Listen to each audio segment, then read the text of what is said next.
doing a fuel pressure regulator on an 05 LLY Duramax without removing the one-piece Y bridge or whatever Y bridge you got on there. Stuff is tight. First things first, undid one of the battery terminals on each battery. Drain the coolant below the level of the thermostat housing. I just pumped it out into a bucket with a little hand pump that I had. That worked out great.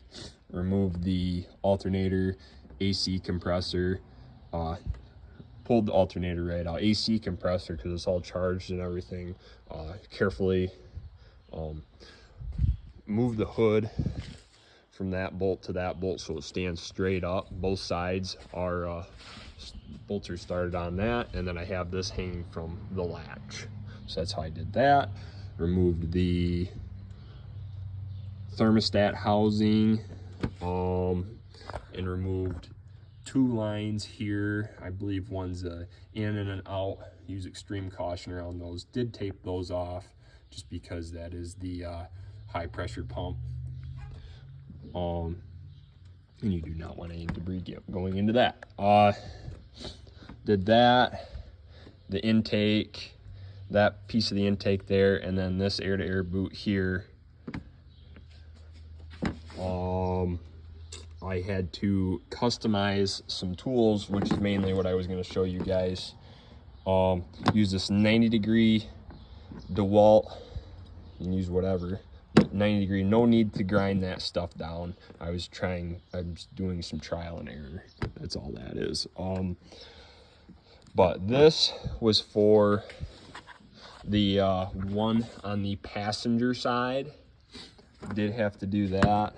For that worked out really well, getting it in and out. And this one here was for the hard to get to one at the bottom, obviously. Not easy. That is 1.25 inches. That does matter. That's the easiest method between the ratchet there. Use a swivel ratchet, 1/4 inch drive, 1/4 inch socket, T25 star bit. And then this one was 1.25 inches. That worked out well for that. The top one was not that big of a deal. Right down there, that one right there. To get them started again, did use some tape. The tape is on that one to hold that to the socket, but use some tape to hold the screw to the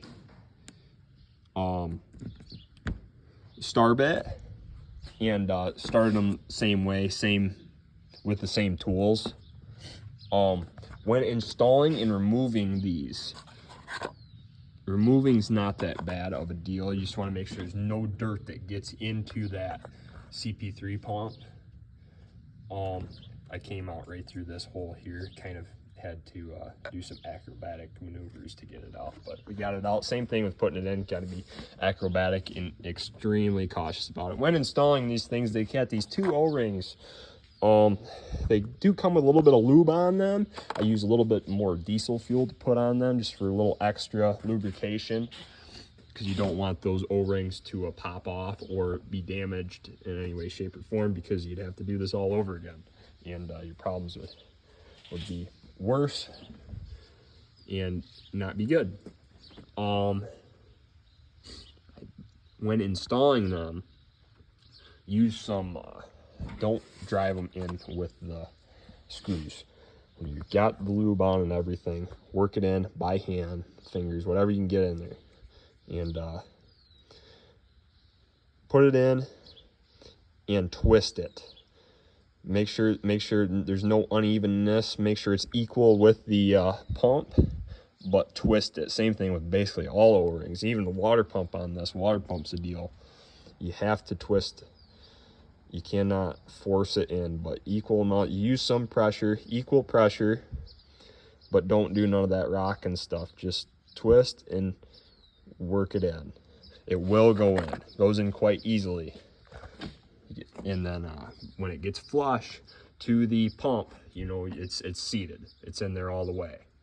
and then you can start doing your bolts, but do not tighten them all. Get them all started in there and then go around and tighten them.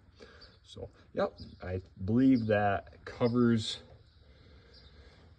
everything. So, that top one, just use an Allen wrench. No big deal.